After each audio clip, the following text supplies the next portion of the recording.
একটা সময় ছিল যখন এক গ্লাস জলও নিয়ে খেতাম না, আর এখন দেখো নিজের ভালো লাগার খাবারগুলো নিজেই তৈরি করে খাই।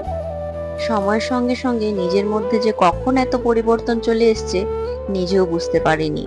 চলো, আজ গল্প করতে করতে তোমাদের সঙ্গে আমার এক পছন্দের খাবার তোমাদের সঙ্গে শেয়ার করি।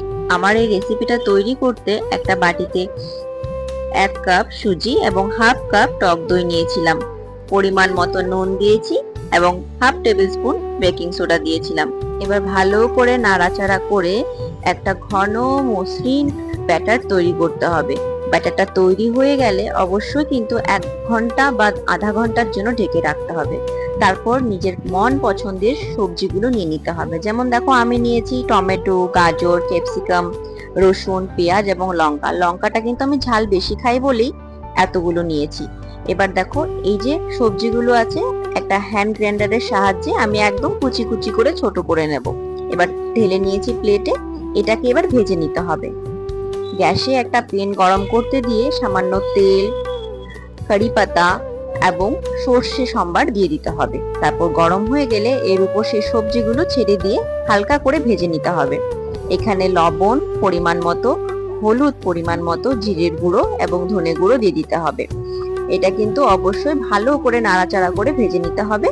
যখন সেদ্ধ হয়ে আসবে তখন এরকমটা হবে। ঠিক আছে? এবার দেখো, এটা যখন সিদ্ধ হয়ে যাবে গ্যাসটা বন্ধ করে দিয়ে হালকা ঠান্ডা হতে দিতে হবে। এবার চলো ব্যাটারে চলে আসি। ব্যাটারটা 1 ঘন্টা ঢেকে রাখার জন্য অনেকটাই কিন্তু ঘন হয়ে যায়। এটাকেও আবার ঠিকঠাক জল দিয়ে পরিমাণ মতো করে আবার মসৃণ করে তুলতে হবে।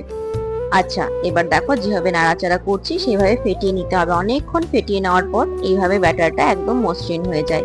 এর উপর সেই ভেজে রাখা সবজিগুলো এবার আমি ঢেলে দেবো। দেখতেই পাচ্ছ ব্যাটারটা কত মসৃণ হয়েছে।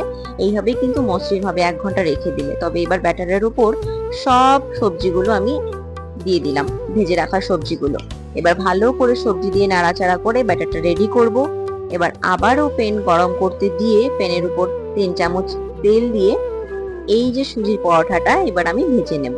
এবার এইভাবে আমি প্রত্যেকটা পরোটা এক এক করে ভেজে নেব। এবার আমার এই রেসিপিটা তোমাদের কেমন লাগলো অবশ্যই কিন্তু কমেন্টে জানিও। আর তোমাদের কি ফেভারিট রেসিপি বা আমার মতো এমন ভালো লাগা খাবার আছে অবশ্যই আমাকেও জানিও। তবে এটাই হলো আমাদের মেয়ে থেকে বউ, বউ থেকে মা হয়ে ওঠার জার্নি।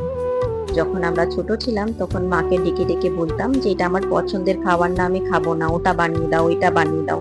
কিন্তু এখন পছন্দের খাবারগুলোই নিজের হাতে তৈরি করে খেতে হচ্ছে। এটাকেই বলে মা। কারণ মা যখন পাশে থাকে তখন হয়তো আমরা মর্ম দিই না, যখন পাশে থাকে না তখন সত্যি খুব মিস করি। আজকের এই ভিডিওটা কেমন লাগছে অবশ্যই জানিও। টাটা।